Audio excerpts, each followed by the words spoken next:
Hello there, I am Sleepy Tunes, and I am here to help you.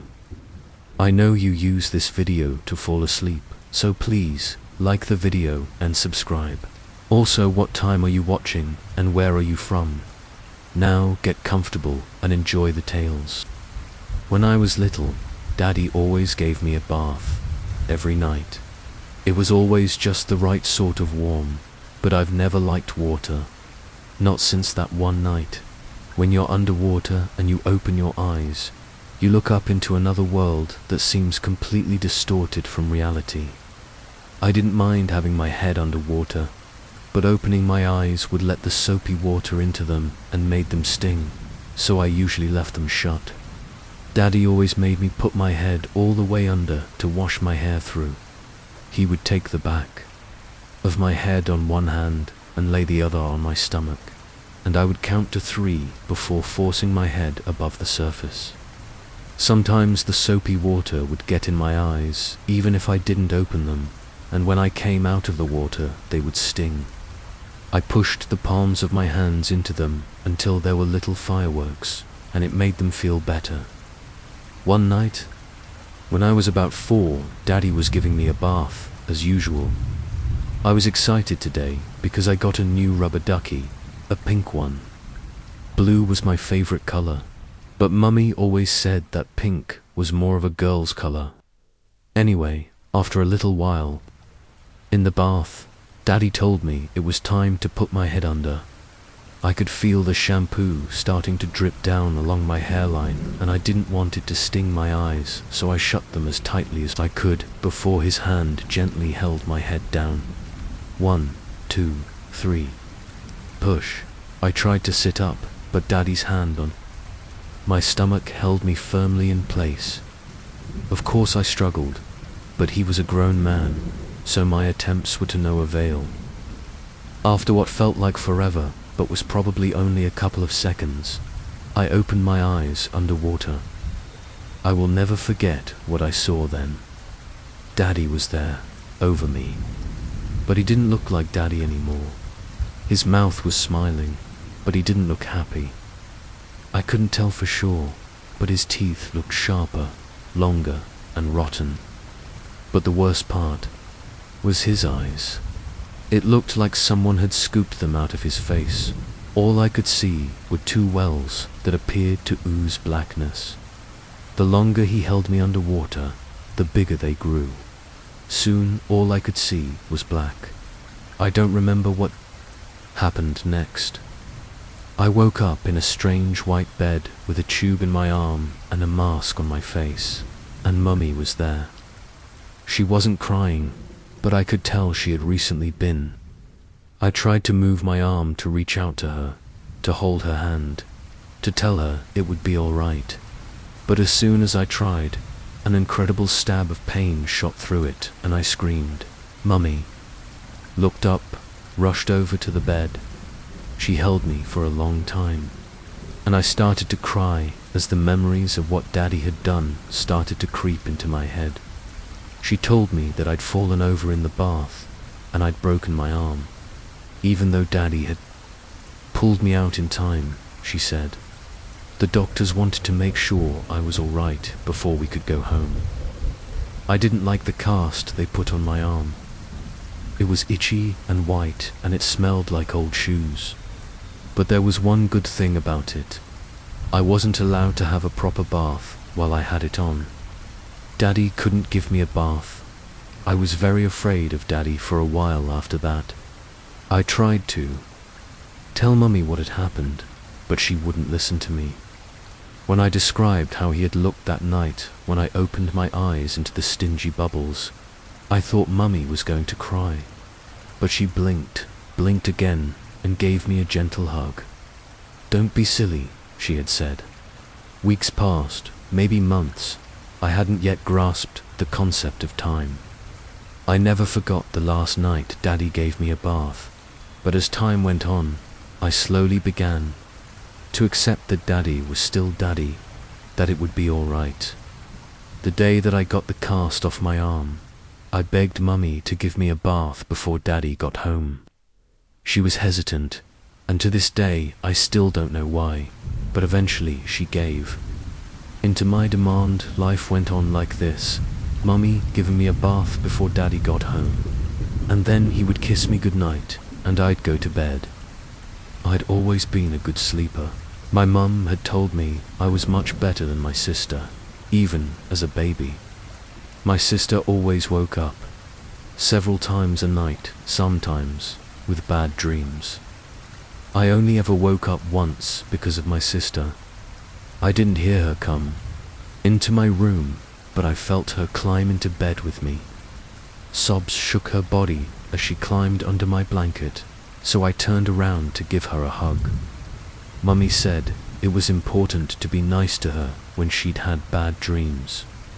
But, as the little sister, I'd never had to be the responsible one. I didn't know what to do. I asked her if we should go and get Mummy, but she shook her head and started crying harder. Mummy never listens, and Daddy's in there. I knew exactly what she meant. Mummy asked us what we were doing in the same bed when she came in the morning, and I tried to tell her, but it sounded silly by the light of day. We were afraid. My sister stopped having bad dreams after that night, but that was the time I started to hear strange noises at night. I was so accustomed to the sound of Mummy's feet padding down the hallway that I immediately recognized the heavier, slower walk of Daddy. I didn't realize that I had been holding my breath until I felt the gripping in my throat, the clawing for air, and I loudly exhaled. The footsteps got closer, louder, heavier, and I could feel them practically shaking the bed as I pulled the covers over my head. The handle gave a small crack as it popped open, and, as if in slow motion, Daddy came and stood beside my bed. He was silhouetted against the sheets, my nightlight casting his shadow along my bed. He leaned in. I could smell him. My heart hammered in my chest as if it wanted to escape. I could feel his breath on my hair. I felt something softly press against my head. "Good night, sweetie." The next afternoon, Daddy brought my sister home from school as usual. I ran out to see her. School days seemed like forever when I was waiting for her. She didn't get straight out of the car. I could see her silhouette leaned against the window. Daddy's door opened and he called to me, told me she was sick and he would bring her inside. I ran ahead of him to open the door. He brought her wrapped in a blanket. Something in my stomach felt funny, felt wrong. I wanted to get Mummy, but she was in bed. She said she had a headache and not to disturb her unless it was important. I wanted to get her, I did, but I didn't want her or Daddy to get mad at me. Daddy walked into the bathroom with my sister. I didn't know what I was supposed to do, follow or stay, but he called out for me to come. I did. Daddy started to run a bath. I hadn't had a bath with Daddy since I'd slipped over that time. That's what I'd done, slipped over. That's what happened. Mummy said so. But I still was afraid of him, of that bath. I asked if the bath was for me. "No," he'd replied, "for your sister. You're going to help me bath her." Daddy had pulled the blanket over my sister's face so I couldn't see her. I wanted to pull it away.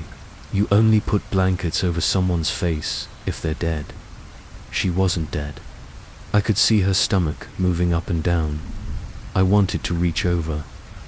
I almost did, but something in Daddy's eyes told me not to. It scared me. They looked black, almost, like they weren't even there. Startled, I stepped backwards, the back of my legs hitting the bath. I blinked. Daddy was there. Just Daddy. He was my daddy, but he still scared me. I had to look away, do something else. The bath was full enough.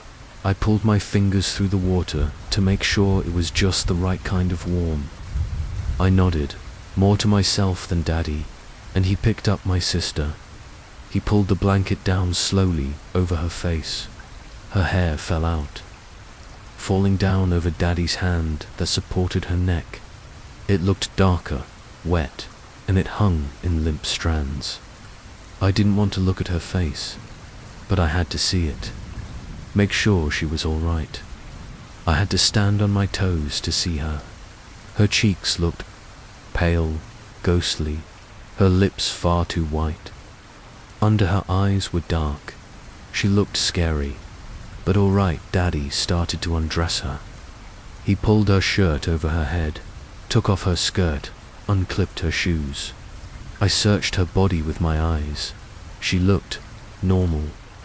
I didn't know what I expected Daddy to have done to her, but I expected something other than nothing.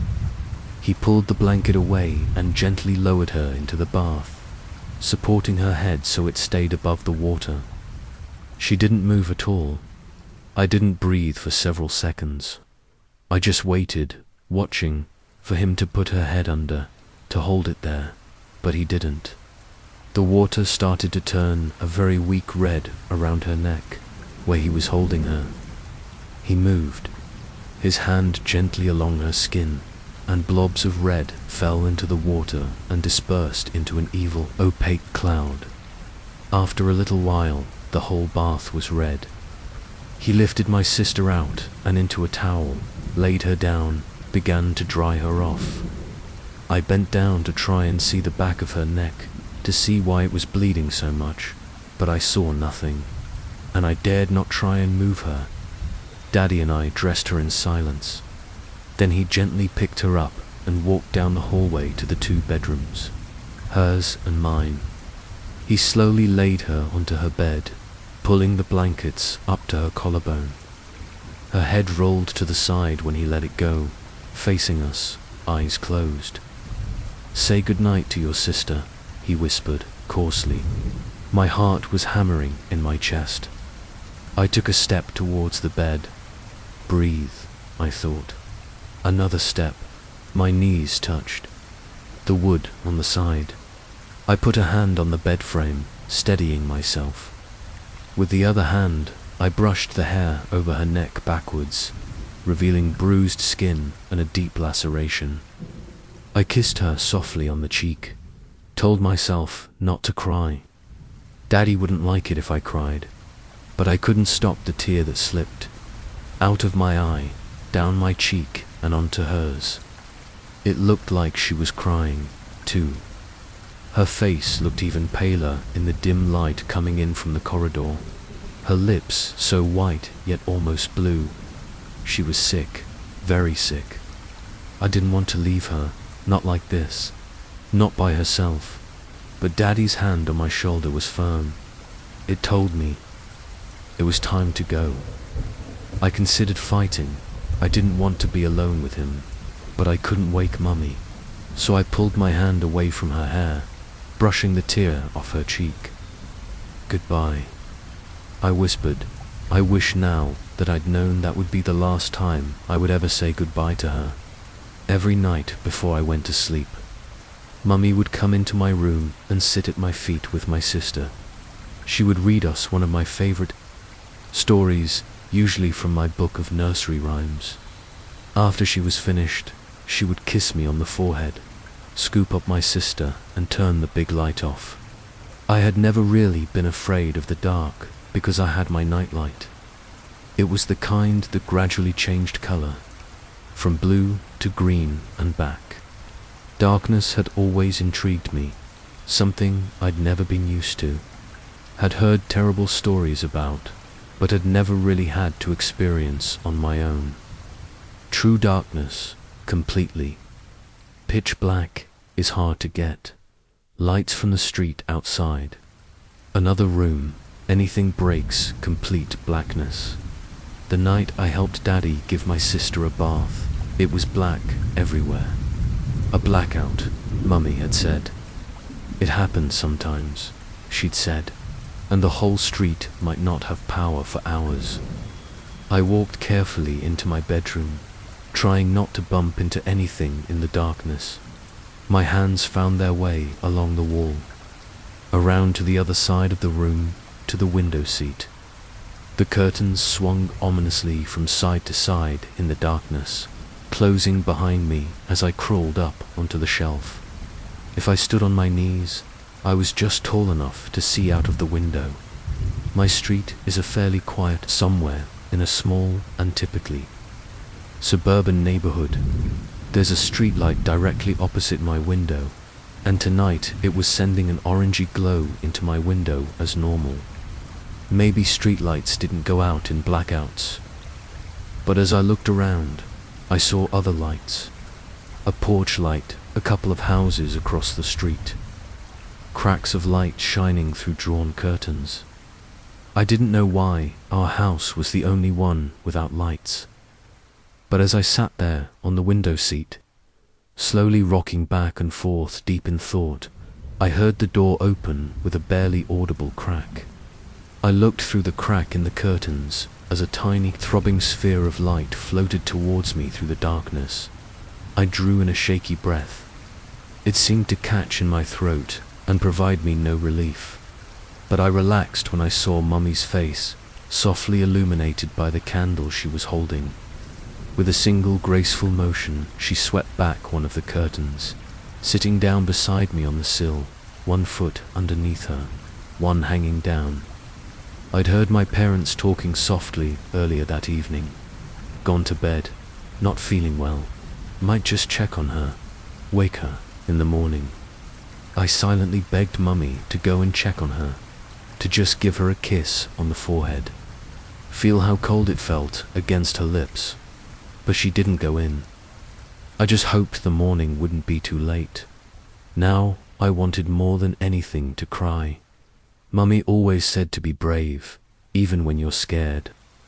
I crawled into her lap, arranging myself to be as small as possible for a while, and she held me after.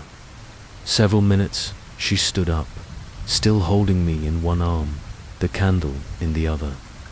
She lay me down on my bed and picked up my book, laying beside me.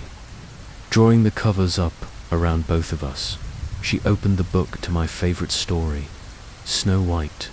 As she read, my eyelids getting heavier, I thought about princesses. If only I could be a princess. Princesses always lived happily ever after. Mummy finished the story and put down the open book on the table beside my bed, next to the candle. I don't know how long we lay there, but soon we were both asleep.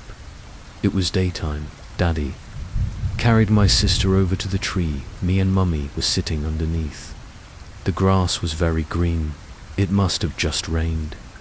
My sister wasn't in a blanket. She was laughing, her toothy smile infecting all of us. We were happy. I looked around, taking everything in. The intense blue of the sky, the fluffy white clouds that danced along it, the gnarled bark of the tree I was leaning against, an apple tree. I searched each branch, looking at the beautiful red apples, ripe and perfect. Several had fallen onto the ground, rot threatening them from the inside out. I looked up at Mummy, smiling, then to Daddy, but he wasn't smiling anymore. He was angry. Clouds rolled into the sky, not white, fluffy ones, but dark storm clouds. But they didn't stop at the sky. When it was full, they came down, closer and closer, like smog, like smoke. Something was pulling me. Something was lifting me. I couldn't see anything in the smoke. I couldn't breathe. My heart was thumping in my chest as I realized the horrible scene had just been a dream. But my first breath in destroyed the peace I was trying to create. My lungs were thick with choking blackness. I opened my eyes, the darkness I expected replaced with an intense light. Fire. Daddy was lifting me through the smoke. I grabbed tightly onto Mummy's arm. She didn't stir. I screamed to her, again and again, my throat becoming raw from the smoke, but to no avail. Daddy broke my hold on her arm and began to walk calmly out of my room, shutting the door behind. There was smoke here, a little bit of fire licking at the carpet under the door. As Daddy walked down the hallway, almost in slow motion, my eyes darted to the other door across the hallway from mine. My sister Dot, as Daddy walked out of the back door, my screams began to carry off into the night. I couldn't stop looking down the corridor, the orange flames, the black smoke engulfing the rest of the house. Sirens faintly whistled in the distance, or was it just me, ears ringing? Either way, they had come too late. I was disorientated, helpless. Daddy had been holding me, but since he put me down in the trunk of his car, I had completely lost all sense of time. I had given up screaming when I started to cough up blood onto the floor, my throat becoming so raw and damaged from the smoke and the screaming that any sound was painful and almost inaudible. I wanted to sleep.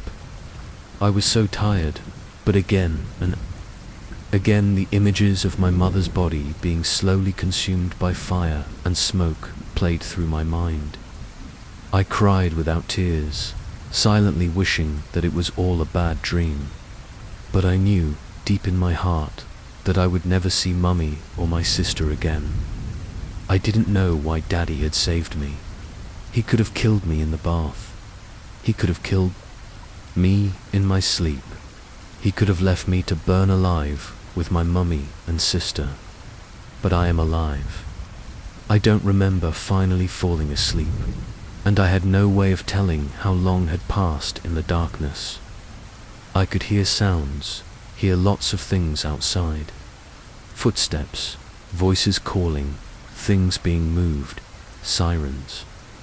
I drifted in and out of consciousness, desperately thirsty and wanting nothing more than to be held. I don't know how long it had been. Could have been minutes, could have been days. But I woke up to the distinctive shudder of the car starting. I braced myself as the car started moving forward, and I rolled backwards. Something sharp dug into my side, and as I squirmed to change my position, the car hit a bump. I felt the ribs crack on my right side with a sudden surge of pain. The car rolled to a stop, throwing me again into the wall of the trunk. Was it just me, or had we not gone very far? I could still hear the long, whining tone of a truck reversing, the hum of passers-by whispering about the state of the house on the corner of their street. I could hear more clearly from where I was, hear snatches of conversation. Terrible shame, only survivor. Such nice people. It was funny how people suddenly noticed you when you weren't there. Only survivor. That had to be me. I was alive. But no one knew where I was, and Daddy, of course. Slowly, the pieces started to come together in my head, forming a terrifying picture. Daddy told them he hadn't rescued me. If I was dead, no one would be looking for me. Nausea crept slowly up my stomach and into my throat, brought on by this startling discovery and the pain pulsing through my right side. I retched, but my empty stomach turned over nothing. Maybe if I could let someone know I was in here somehow. I couldn't scream, but maybe they'd hear it if I banged the side of the boot hard enough. I started to reach out with my right arm, but the pain suddenly intensified and I curled up. Not now, no more tears. I had to be good. I had to be brave. I extended my left arm into the darkness, feeling the edge of the trunk not far above my head. The thought of rescue reassured me, and I banged my fist onto the side again and again. The sound that came from the walls was strong. Surely someone would hear it. Someone would notice and let me out. They had to, but time continued to pass, the noises becoming fewer, the whispered hum dying down to silence. I was so desperate for water that I thought I was going to pass out. The trunk of Daddy's car was low but long. I felt around for a bottle of water, or for anything that I could drink. There was a length of rope tucked underneath what felt like a spare tire, but I couldn't feel anything else. It briefly passed through my mind that, with that one length of rope, I could see my mummy and my sister again, that Daddy would never be able to hurt me, that I could be happy forever. The thought immediately fizzled into an ember. I had more important things to concentrate on. What had dug into my side so persistently before? What was so that hard, sharp, cold, seemingly immovable object pressing against me? I reached over, ran my finger along its length. I pulled it this way and that, trying to make it move. Maybe it was a part of the car. I ran my fingers along it until I reached the door of the trunk. It wasn't going to help me either way. I slid my hand slowly along the side. There was an indent in the door, small and rectangular. Inside was a flat plastic handle. Of course, an emergency handle. My heartbeat quickened as I slid my fingers underneath it, trying desperately to open it. It seemed jammed, but I kept trying. It was my only hope. Nothing, I pulled, but it would not relent. I broke into a hopeless sob, collapsing onto my back. How I wished, right there, that I had my mummy, my sister, anyone except Daddy. Warm, salty liquid spilled in predetermined lines down my face. I tasted it, relived only for a second before the burning set in. One last try, that's what Mummy would have said to do. Try the handle again. I held my breath, my fingers searching in the darkness for the indent. I found it, slipped my hand underneath. Push, oh God, please. Open it gave way with a low click, and fresh air flooded the trunk. I breathed it in desperately and scrambled to sit up. But as my eyes adjusted, I saw that it had not been the handle of the boot that had given way. Standing over me, an unbearable grin plastered on his face, was my Daddy. He placed a firm hand on my shoulder, a simple gesture that screamed a single thing. Don't move. Be a good girl. That's the way. His unshaven cheek scraped past mine as he leaned in close to my ear. I put my arms up around Daddy's neck, a peace offering, a hug. He relaxed into it, putting his arms around me. But before he had a grip, I shoved my knee into his stomach, hard. Surprised, he stumbled backwards. It was all the time I needed to run across the road and into the ruins of my house. But it wasn't what I needed. I needed water. My eyes darted around Daddy's approaching figure to the police car at the bottom of the hill. No, he'd catch me once. Again, it was night time. A time for baths. A time for stories. A time for dreams. And a time to run. I didn't know where I was going. I'd only ever known the park at the end of my street. But Mummy always said that was scary at night time. The house next to ours, slightly downhill, seemed only mildly damaged from the blaze. Police tape lined the perimeter of our house, or what was left of it, and extended into the house next door. Lights were on all around me, casting long shadows everywhere. No one was home. I ran across the street, ducked under the tape, and sprinted into the house. Through a gap burnt into the timber. The ground was wet under my bare feet as I walked through the house I didn't know in the dark. I found my way into the kitchen where I was finally able to drink. I was so thirsty, but the water on my raw throat burnt intensely. When I was finished, I crawled onto the counter on the other side of the room. I found exactly what I was looking for in one of the cupboards below me. I sat, listened, waited. Soon I heard what I was listening for. Slowly, one after the other, I heard feet trudging. purposefully down the hallway. My breath, misting in the cold air in front of me, was painfully loud. More of a rasping sound, like someone being slowly choked. He knew where I was, but I was ready for him. "Now, sweetie, what did I say about running away from me?" He was playing with me, this sing-song voice. I couldn't help a violent shiver that penetrated my bones. The figure filled the doorway, taking a moment to stop, to wait, to know that he had one. One step, another, one more, closer. "Daddy," my eyes said Dot. Another step, one more step, and he would be able to end me. A quick snap of the neck, a firm hand on my throat. One more step. I listened to every sound his shoe made on the tile floor, each dislocated syllable, every rustle that the fabric of his clothes made against itself.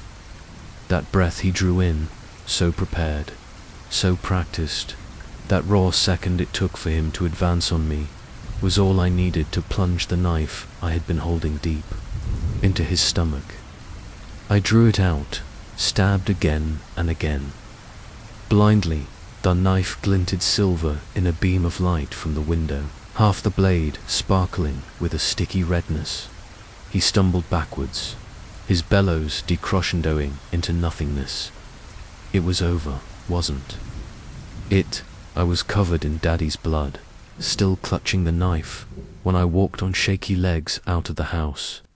It was still dark, but the prospect of sunlight tinted the edge of the eastern sky. The police car that sat in front of where my house used to be was attended only by a large, sleeping man slumped at the wheel, oblivious to my state. I stood at the passenger door, the knife still clutched in my right hand, and I knocked firmly on the glass with my left. The man woke with a start, winding the window down a crack and turning on the car light to see me better. I won't blame him for his horrified expression. I can't imagine how terrible the state I must have been in was. A 7-year-old girl clutching a knife, stained with blood, soot, and 2 clean tear tracks running down her cheeks. He got out of the car, his hand poised on the gun in his holster. It pained me to do so, letting go of the only thing that protected me. But I threw the knife behind me with a clang. The man immediately beckoned me to the back of his car, towards the trunk. Fear stabbed at my heart until I realized he was giving me a blanket. I accepted it, glad to finally be warmed. He motioned for me to get into the car, and I chose the back seat, leaning my head against the window. Exhausted, emotionally and physically, I fell asleep.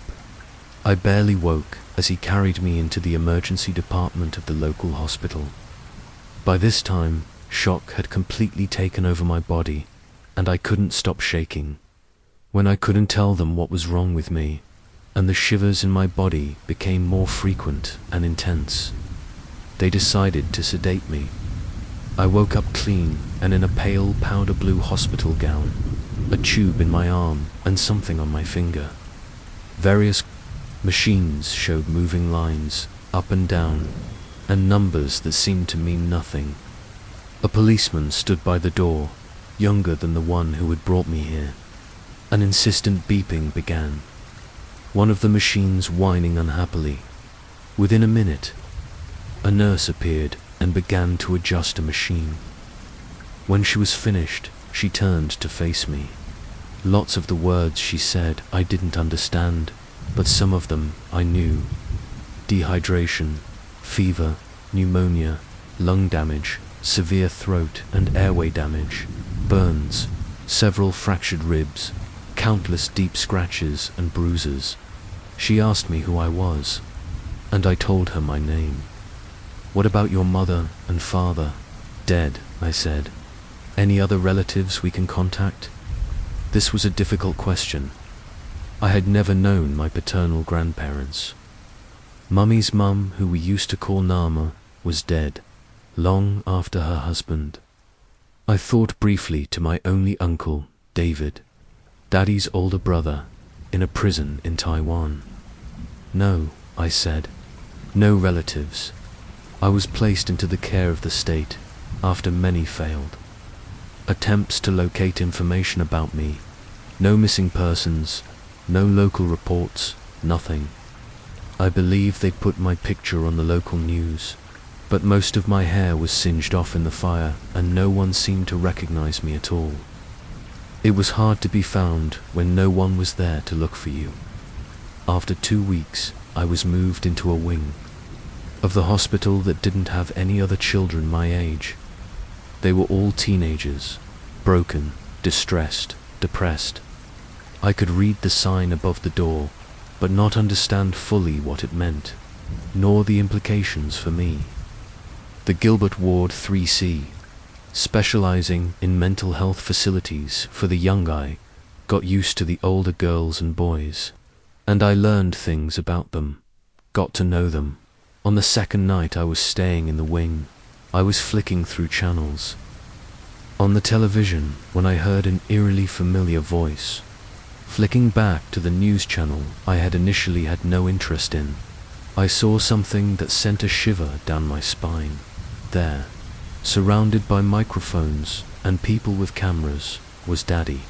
I couldn't bear to listen to his voice, but the scrolling caption at the bottom of the picture read as follows: Redwood father, only survivor in fatal house fire, tragically claiming the lives of his wife and 2 daughters, released from hospital after critical stabbing by mugger. Daddy was standing in front of a hospital, being supported by a slightly older woman I didn't recognize. The garden bed that spread behind him looked eerily familiar. Where Daddy was standing now was right outside the room I had been in before I was transferred here. My heartbeat quickened, my breathing too rapid. He couldn't be alive. He couldn't know where I had been. Perhaps been staying nearby, recovering from his mugging. My mental state rapidly deteriorated after that day, and when they realized my treatment was longer term than they had thought, I was moved to a permanent mental health facility. Many, many years have passed now. I know it, down to the day. I'm currently completing high school from a specialized program for young adults. I don't have any money or resources available to me other than what the government can support me with. But that isn't what worries me. As soon as I am ready to go to college, they said, I will have to integrate into the real world. My experiences of the real world have, of course, have been very different to most. I do not like the real world. The real world has Daddy in it, somewhere, I know. No matter how far I move, he will find me. Paranoia, I've been told. But I don't think so. From what I've experienced, I'm just being realistic. I've never been the kind of guy with a career. I was more the odds and ends type, whatever paid the bills. Construction, delivery, even telemarketing for a few miserable weeks. That's how I became a jihatsu, a night mover. In Japan, the jihatsu are known as the evaporated. People who disappear without a trace. They want a fresh start, away from debt, stalkers, or just the burden of the life they've built. But there's another side to it. The ones who helped them disappear, that was us. We'd show up after dark. No lights, no noise, pack up everything and leave as if nothing had ever been there. The less we knew about the clients, the better. No. Real names, no questions. Cash only. Most of the time, the jobs were pretty straightforward. We'd move people escaping abusive relationships, financial ruin, or shady business deals that went belly up. Sometimes it was kind of sad, quiet families, hollow eyes, kids clutching toys as they vanished into the night. Other times, it was almost too easy. An empty apartment, bags already packed, just a quick grab dash and dash go. I learned not to ask about what was left behind, but not every job was easy. Some of them I still have nightmares about. The first job was this woman, thin, with wild hair and darting eyes, like she was waiting for someone to burst through the door any second. We got the call late at night, like usual, and when we arrived, she was already waiting, clutching her arms like they were the only thing holding her together. She didn't say much, just rushed us inside, glancing over her shoulder at every little sound, the creak of a door, the hum of a passing car. Every time something happened, she'd freeze, then whisper, "Hurry, we need to move faster, and keep quiet, please." At first I figured it was just another case of someone running from an abusive ex, which wasn't uncommon for us. But this was different. It was the way she kept looking out the window that started to get to me. Like any second, someone might show up. My partner, Kenji, tried to crack a joke to ease the tension, but she just glared at him, wide-eyed, and hissed, "Quiet." Once everything was packed, she didn't even ride with us. She just told us to meet her at the new placeway out in the country. She took off without another word. Our truck rattled along the empty roads for what felt like hours. We pulled up to this old, isolated house. It was quiet, no lights, no signs of life. We waited and waited, but she never showed. We called her phone, left voicemails, sent texts, nothing. We didn't know what else to do, so we ended up unloading her stuff into the house, just like she'd told us. By dawn, we were exhausted, confused, and more than a little spooked, so we left. A few days later, I couldn't shake the feeling that something was wrong. I looked her up, out of curiosity. Turns out she wasn't just running from an ex, she was mixed up with the Yakuza, a snitch. Word was she was about to testify against some dangerous people. The cops suspected she'd been followed the night we moved her, likely taken care of between her old house and the new one. It was scary to think how close we were to death, just minutes from it. I tried not to think about what would have happened if she'd driven with us. The second job was in an old, creaking apartment building. We were called to move an elderly man, someone who looked like he belonged in that place, tucked away from the world, forgotten, when he let us in. I knew right away this wasn't gonna to be a normal job. The apartment was filled with strange trinkets, objects I couldn't name, artifacts that looked ancient. There were statues with twisted faces, masks with hollow eyes, symbols painted on the walls in faded reds and blacks. The air was thick, the kind of thick that makes your body extra heavy. The others got to work, packing boxes, wrapping up the artifacts as carefully as they could. But I couldn't shake the feeling the room was watching me. Then, as I was lifting a box, I noticed a door across the room I was sure hadn't been there before. It was just there, dark and slightly ajar. I glanced around, but no one else seemed to notice it, so I walked over and opened the door. Inside was another room, cluttered with more of those artifacts. I stepped in, trying to get a closer look at a strange, small statue covered in symbols. But when I turned back to leave, the doorway was gone. Panic shot through me. I swiveled on the spot, thinking I'd just gotten turned around. But now there were two doors on the opposite wall. I chose the one on the right and walked through, only to find myself in another room, nearly identical to the last, with the same dusty shelves and dark corners. The walls seemed to stretch and bend, twisting in ways that didn't make sense. I called out to my co-workers, but no one responded. My voice just echoed, lowering in tone until it didn't even sound like mine. I walked faster, every doorway leading me to another room that looked the same as the last. It was as if the apartment was folding outwards from itself, trapping me in some kind of expanding nightmare maze. The walls began to narrow, closing in, and I started to run. Every doorway was a dead end, a mirror of the room before, filled with more statues, more hollow-eyed masks watching me. My breath came in short, gasps, and every time I looked over my shoulder, I thought I saw a shadow moving in the corner of my eye. The further in I went, the more I saw the shadow, dipping out of view just as I turned to see it. I lost track of time. Every step, every turn, led me deeper into that labyrinth of rooms. I shouted, banged on walls, and all the while the shadow got closer.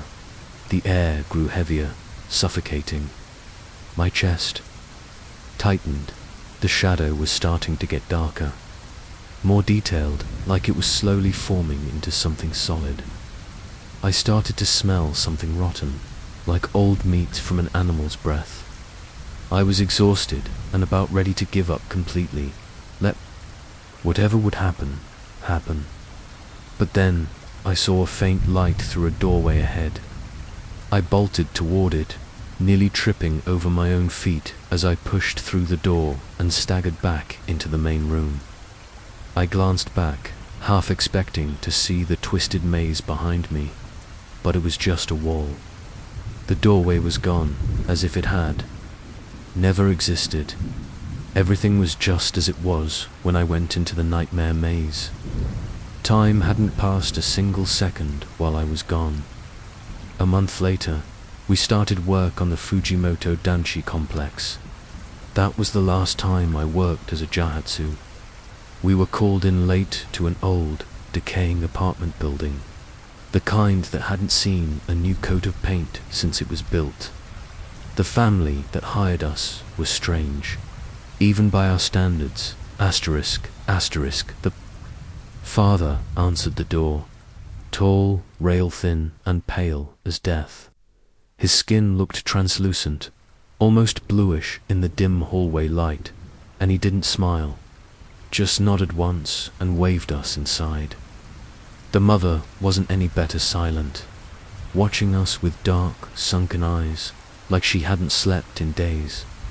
They both seemed like they were holding something back, like we were intruding on a private moment. But avoid the room at the end of the hall. Until the very end, said the father, his voice cold and distant. We didn't ask questions. We never did, just nodded and got to work. The apartment was huge, bigger than any I'd seen in the city. High ceilings, ancient wood floors, thick velvet curtains that blocked out all the light. It felt like stepping into a different century. We moved through the place, loading up the truck with old furniture and boxes. The feeling of something being off only grew stronger. The air inside was stale, thick with the smell of dust and something else, something rotten. The father hovered near the back of the apartment, watching us with cold, sunken eyes, and the mother disappeared into the room at the end of the hall, leaving us mostly alone. An hour ticked by, and we were almost done. There was just one room left, the room they told us to avoid. We had just started packing up the last boxes when Riku winced. I looked over and saw him clutching his hand. He'd cut it on a loose nail from one of the old crates we were moving. "You good?" I asked, keeping my voice low. Riku nodded. Then the father appeared again, pale and silent. He glanced at the small pile of remaining boxes, then toward the door at the end of the hall. "It's time," he said, and without another word, he opened the door to the forbidden room. Out stepped a young girl, barely a teenager by the looks of her, with skin as pale as her parents'. Her hair hung limp round her shoulders, and her eyes were wrong, too wide, too dark. She moved like she was half asleep, until she caught the scent of something in the air.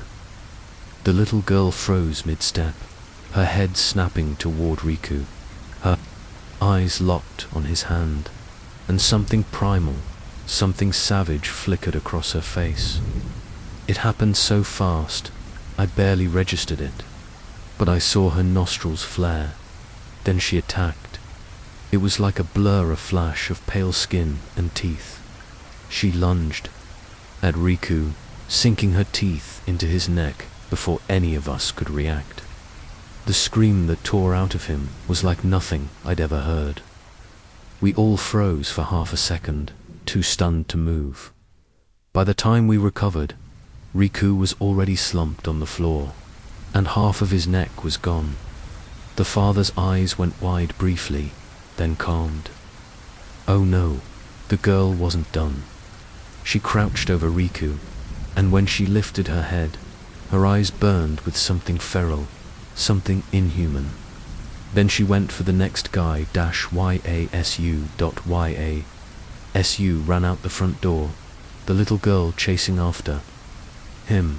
The mother appeared in the doorway now, eyes wide in panic. Izumi, but the mother wasn't going to have any control of her now feral daughter. In fact, she wouldn't even have control over herself or her husband. I watched as the mother and father smelled the air and lost control of themselves. I grabbed the nearest thing I could. Some old lampstand, swung it at the mother, but she was too fast, too strong. She dodged, her movements fluid, unnatural, as if she could read my thoughts before I even acted. I ran. I didn't even think. Bolted for the front door. I turned left to hit the elevators, but found the little girl straddling Yasu's decapitated body, her mouth dug into his open neck cavity.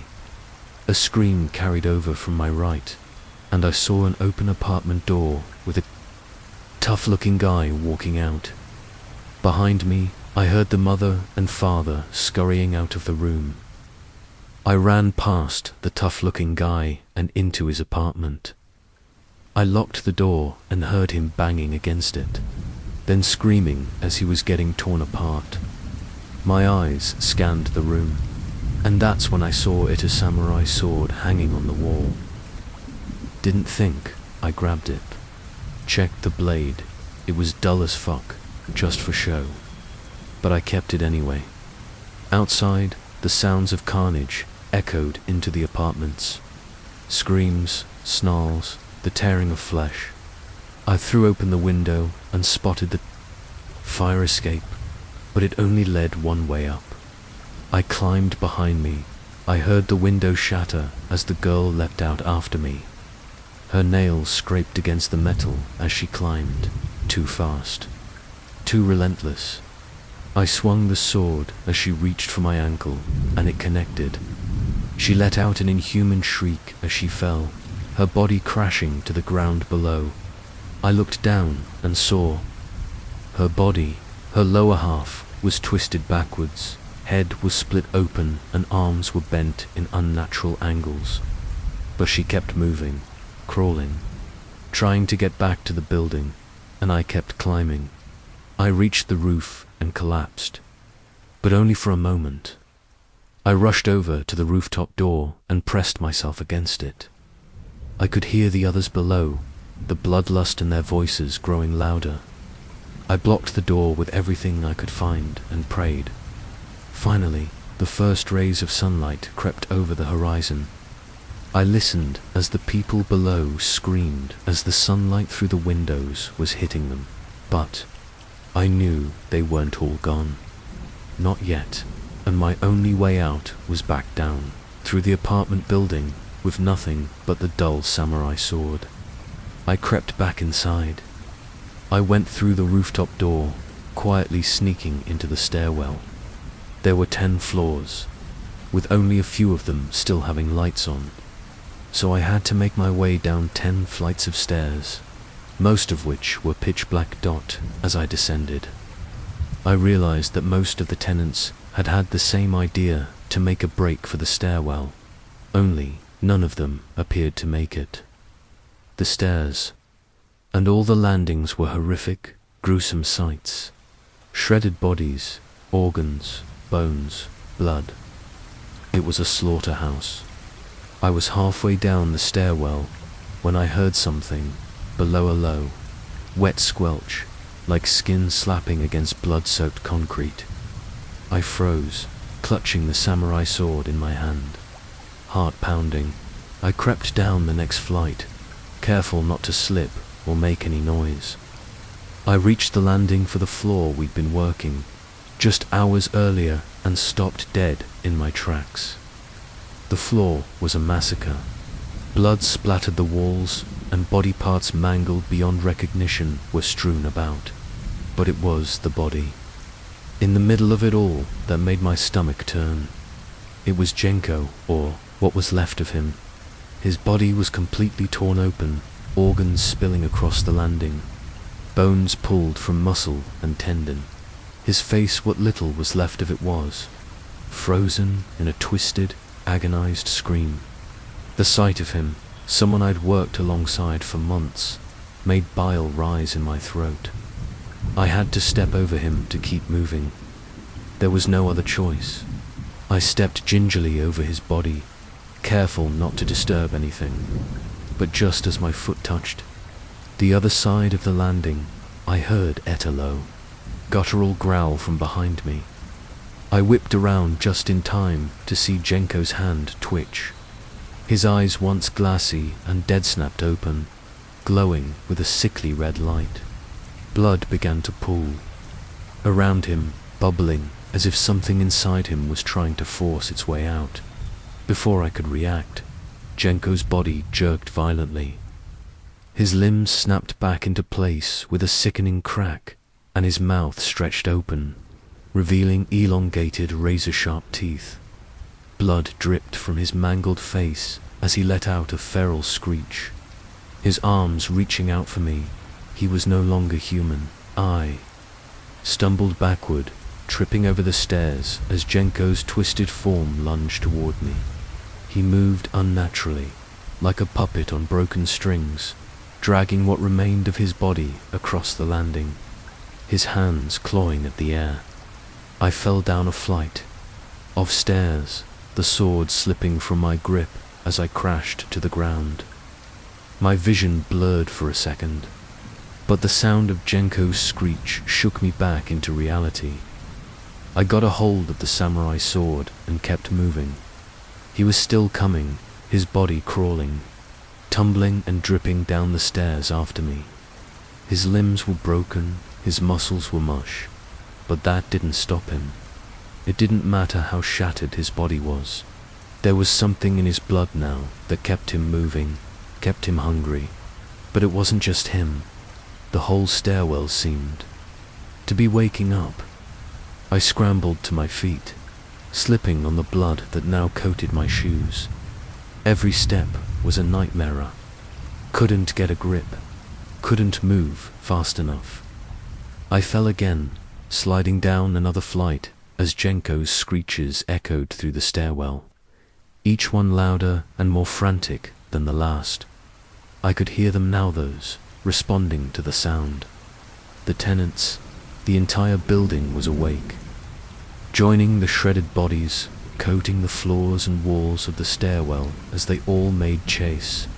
For me, above me, doors slammed open. The low growls and screeches of the tenants filled the air, growing louder and closer. They knew I was still here, and they were coming. I pushed myself up, forcing my legs to move, forcing my body to keep going. I was almost at the bottom, just a few more steps. I reached the main lobby, throwing myself through the door and slamming it shut behind me. The door wouldn't hold them for long, but it bought me a second. I looked around for any way out. That's when I saw her, standing between me and the front doors, looking just as innocent as she had before the attack, was Izumi, the little girl. Her skin had healed, though her clothes were bloody and destroyed. She smiled, I didn't stop. I didn't think. I ran straight for her, gripping the samurai sword tight.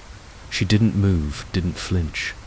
As I barreled toward her, I rammed the dull blade through her chest, using the momentum to push both of us forward. The sword didn't do anything. She wasn't even fazed by it. But as we crashed through the front doors, the sunlight hit her face, and she screamed. I shoved her body to the side just as her skin ignited, flames crawling over her tiny frame, reducing her to ash in seconds. Behind me, the tenants burst from the stairwell, screeching and hissing as they chased after me. The sunlight hit them, and they burst into flames, one after another, exploding into plumes of ash. I kept running. I didn't look back. I don't know how long I ran, or how far. It wasn't until my legs gave out that I realized I was in the middle of the countryside, surrounded by nothing but open fields. I collapsed, chest heaving, hands shaking, covered in blood and ash. But I was alive. I never went back. To the job, the building, or even that part of the city. I work in a call center. Now, I hate it. But now, when I get a weird client, I just hang up. The end of safety. Asterisk, folks don't often hear these words. We are so very used to the world being nice and connected. You have your cell phone signal. You have your roads, water, and your electricity. The end of safety is the last true wilderness on this planet, also known as the Darien Gap. There are no roads, power lines, charted rivers, or rescue routes. It is a section of untamed and protected land between Central and South America. You can visit if you so chose to, but doing so means you're on your own, truly on your own, guides you hire will carefully lead you through pre-planned routes they have established, but to do so without a guide is often a fool's errand. My name is David.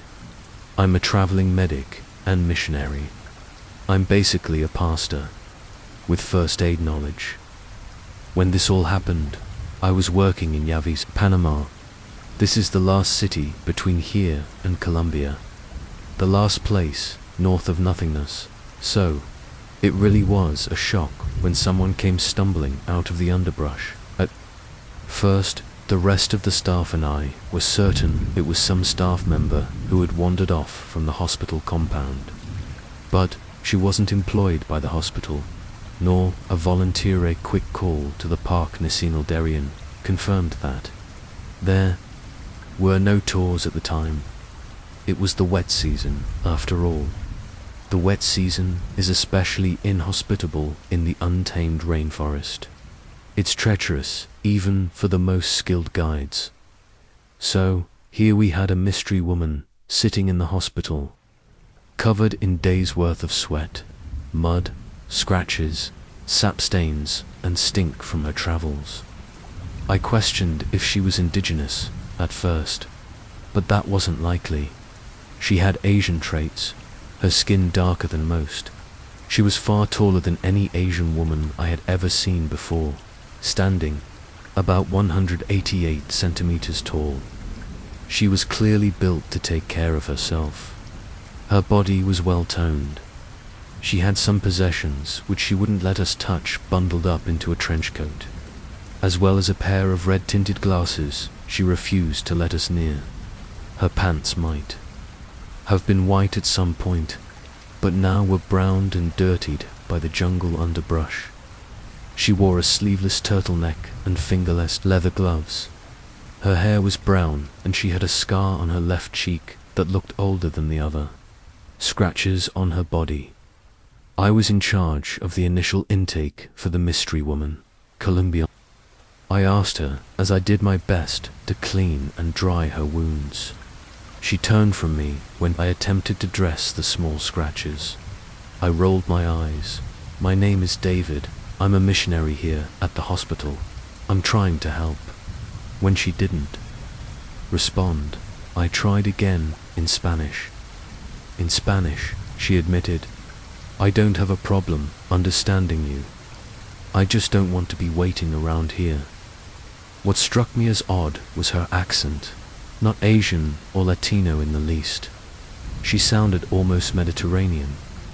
Having traveled all over as a missionary, I was pretty well versed in accents.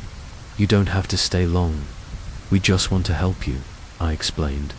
And they want to help too, she asked, motioning to the police who stood near the doorway. I heaved a sigh. Police never make any medical situation better.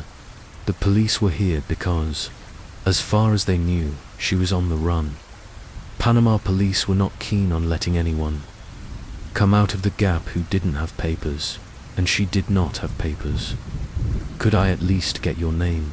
I asked. I gave you mine. You're not my type, she hissed.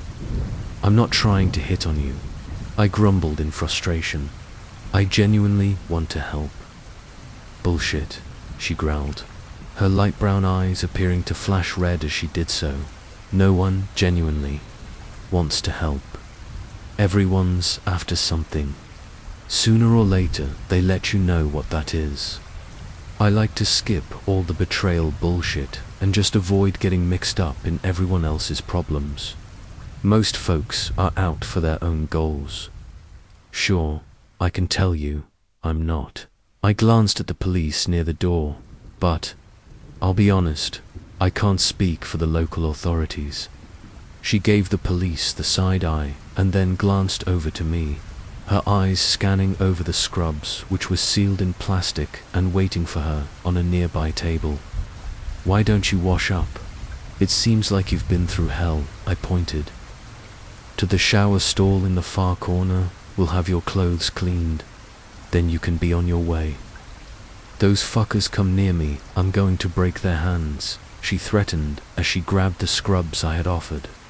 She tossed her long hair to the side, and as she did, I spotted a few small twigs which had gotten stuck in her mane of hair. My name is Kasara, by the way. Nice to meet you, I said with a weak smile as she walked off to the shower. The local police turned to me. One officer approaching. She's cooperating. Minimally, I informed. You get her to confess anything. One officer asked, drugs. Is she an escaped sex slave? I chuckled. Yes. She came right out and told me her whole life story the moment I asked. I rolled my eyes. Does she look like a sex slave? The second officer shook his head. She's bad news. I can see it in her eyes. She's part of the cartel or some kind of fugitive from the law. No one runs through the gap unless they have nothing else to lose. After some time, Kasara walked out of the shower, her hair mostly dried. Her long mane of hair made a noticeable wet spot on the paper and plastic scrubs she wore. Kasara plopped her clothing, which reeked, in front of me. It's your ass. If I don't get this back like new, she warned me, after we search it. The first officer said, approaching Kasara and you for contraband. Kasara narrowed her eyes as the two officers surrounded her. Do not touch me, she threatened. The first officer shook his head. We can do this easy or hard. What is it going to be, Chica? Kasara's eyes narrowed as I watched her. Fists clenched so tight her knuckles went white. The officer moved forward, reaching for Kasara's arm.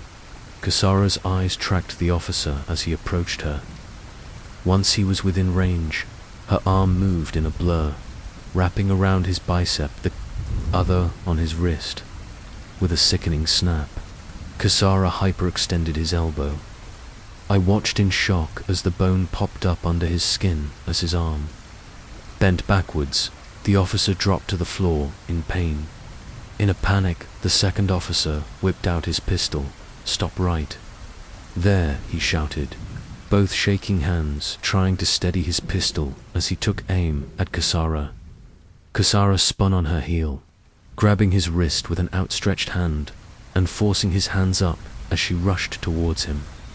She proceeded to deliver a firm hit to his liver, sending him tumbling backwards, his gun still in her hand.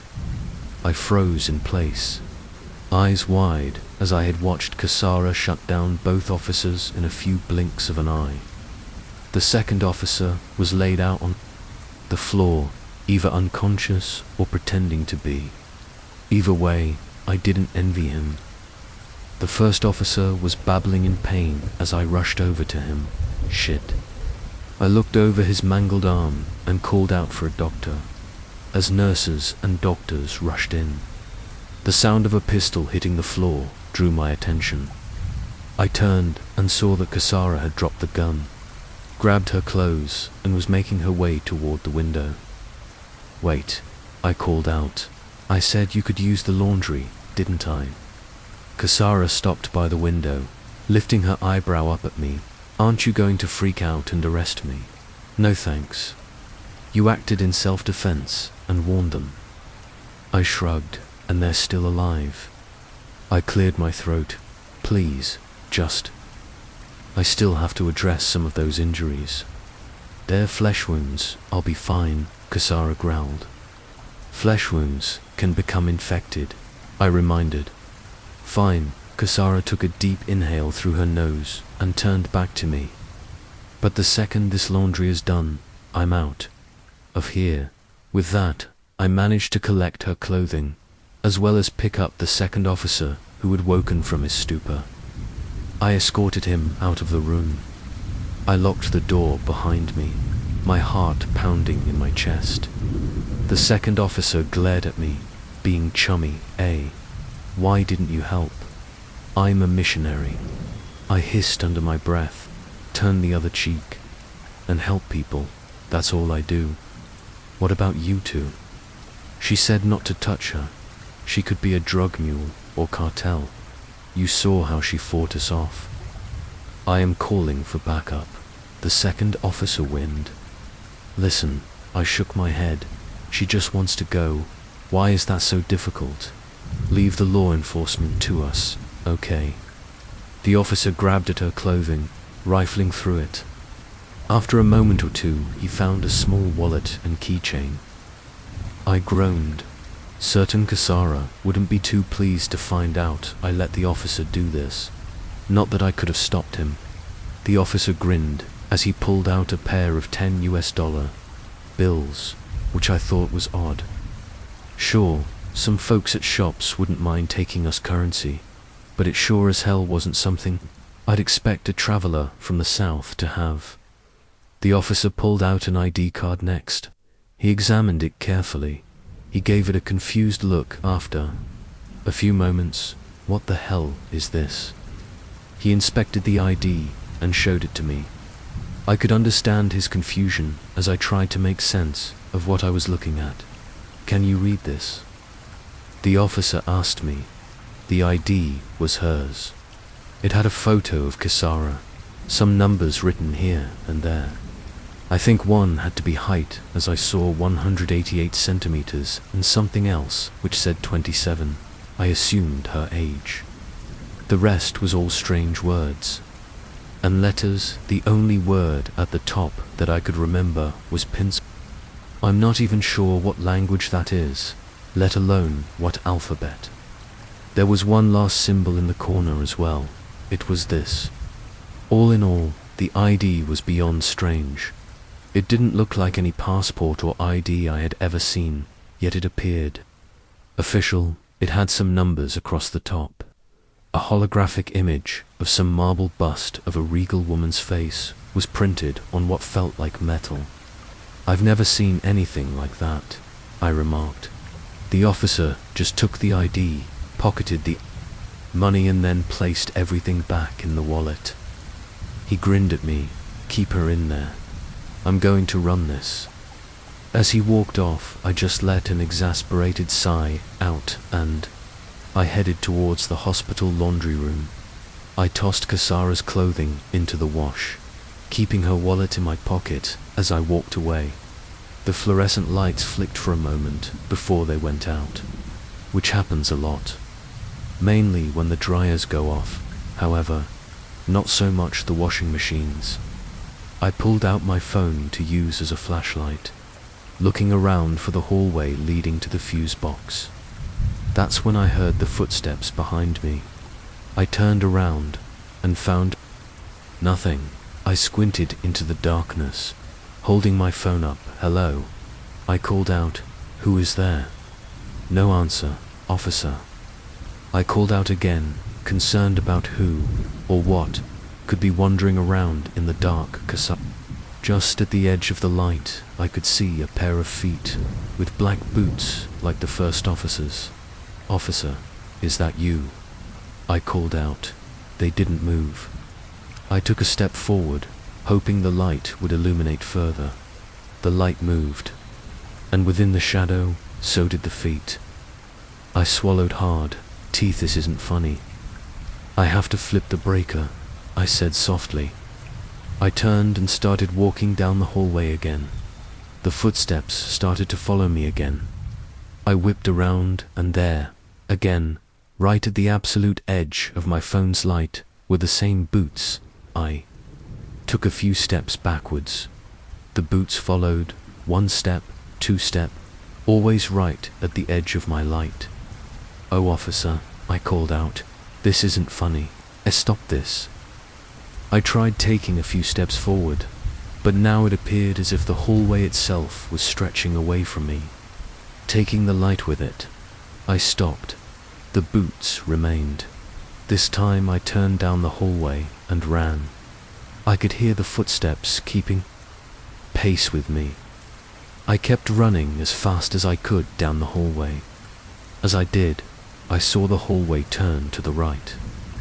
Even though it was dark and I was panicked, I knew that was where the breaker box was. As I turned and rushed down the hallway, those ominous footsteps continued right behind me. Finally, I reached the machine room. I pushed past the heavy door, opened up the breaker and spotted the levers that were tripped. I flipped the breakers just as I heard footsteps near the door, with my fingers still on the last breaker. I heard the door creak open. The lights came back on as I turned to the doorway. Nothing, just the door. My heart hammered in my chest as I made my way to the door, peeking outside. "Hello, David." The voice of the first officer caught me off guard. I jumped a bit, turning to him. "Was that you?" The officer narrowed his eyes on me, his arm in a sling. "I saw the lights off, so I came here." "What were you doing?" "Fixing the lights," I said, looking at his feet. They appeared to be the same boots that were following me. The officer's left hand fell heavily on my shoulder. "Listen, David," he began, his breath hot and musky. "Get the girl's trust, and we'll treat this little aiding and abetting thing without a thought. Okay, just keep her here." "You attacked her, officer." "I was cut off at Dickia," the officer said softly. "Sorry," I said as I gave him a curious look. Maybe the drugs the doctors gave him for his arm were affecting him. The officer looked confused for a moment. Before he shook his head, I said, "I'm Officer Aguilar, understand?" "Sure," I said, clearing my throat. "But as I was saying, you attacked her." "Attacked? We did no such thing. We merely attempted a standard cavity search." Officer Aguilar grinned. "She'd likely have even enjoyed it, if she let me. I'm good with my hands." I was growing increasingly uncomfortable. "Listen, I'm going to head back to do my rounds.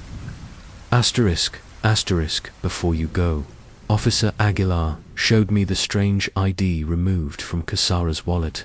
"We've made copies, but here's the girl's ID. Put it back where you found it," Officer Aguilar instructed. I sighed, taking the ID. "Fine," I announced as I started to walk away. "Don't forget," Officer Aguilar said as I made my way down the hallway. "Keep the girl here." I furrowed my brow, but all I could do was continue my rounds, as I did my routine. I would occasionally check in on Casara, The first time, I noticed that Kasara was sitting on her cot, her legs crossed, doing some kind of breathing exercise. "Hey!" I called out to her. Kasara opened one amber-colored eye, the light playing tricks on me, it seemed. "What?" "Clothing is in the wash. Should take a good couple of hours, okay?" I informed her. "Fine," Kasara said as she closed her eyes. "Let me know when it's done." "Well, okay then," I chuckled. I turned and headed out of the room, stopping in the doorway just in time to hear Kasara say something. "Thanks," Kasara said under her breath. I smiled. "You're welcome." Kasara didn't say another word as I left. My next check-in, as my rounds continued, was after dark. I wasn't too concerned to find Kasara sleeping with nothing odd to consider. And with her not trying to leap out of the window again, I went back to move her clothing over to the dryer. I considered the sort of person Kasara was as I moved her clothing over. It was pretty sparse clothing, and she didn't even have a packed backpack or anything with her. I wondered if that was intentional, or if she lost it in the gap. I also considered whether or not Kasara would even tell me if it was. Kasara didn't seem the sort to open up or trust anyone. She was certainly a loner, while I was mildly paranoid about her running off in the middle of the night. I hoped that her clothing was enough to keep her in her room for the short term, whether or not I would have any of my questions answered. At the time, remained a mystery.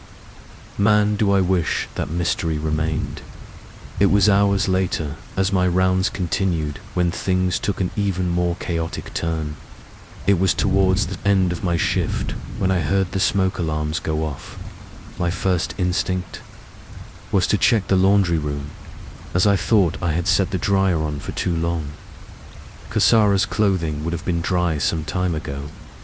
My thought was that, perhaps, the old dryers failed to click off and had started to burn clothing or start a fire. I discovered that wasn't the case in the least. As I rushed down the hallway towards the laundry room, I passed by room. There, coming from her doorway, I saw smoke. I rushed inside and my eyes went wide at what I saw. Kasara was laying on the bed, her eyes closed tightly. She was struggling, somehow, as if having a terrible dream. But that wasn't my biggest concern. Her sheets were on fire. Kasara's hands raised up, and I could see fire wrapped around her arms up to her shoulders. I rushed to the hallway and grabbed the fire extinguisher, dashing in and spraying the sheets down. Kasara sat up as the foam covered her, and I staggered back as she let out a cry of pain. In a final burst of some sort, a ball of flame flew out of her sheets, knocking the foamed and burned fabric to the floor. Kasara's eyes were wide open and appeared red in the dark light. I quickly flicked on the light and grabbed the burn kit from the nearby first aid station. I rushed to her side, pulling out everything I'd need to dress a burn wound, snapping on a pair of clean latex gloves. "It's okay," I shouted as I noted that her scrubs were burned on either hip. Steam rose off of Kasara's hands, and I quickly reached for them to examine the extent of the damage. "Let go," Kasara snapped. "I know it hurts," I called out. "Calm down. I need to treat your burn wounds. We'll get you something for the pain." Kasara's eyes darted back and forth as she looked at the burned sheets and her burned clothing. "Shit, no. It's going to be fine." I took her hand gingerly, looking it over. To my shock, there weren't any burn marks. Even as I looked over her trimmed nails, which had a rough coat of black nail polish, her skin looked unharmed, all the way up to her shoulders, though the scrubs she was wearing were singed. Her skin, UNMARRED. My eyes traveled up to Kasara's, and her reddish eyes locked on mine, a sincerity in her voice as she spoke. "I'm sorry. I was beyond bewildered as she asked her next question. Are my clothes dry yet?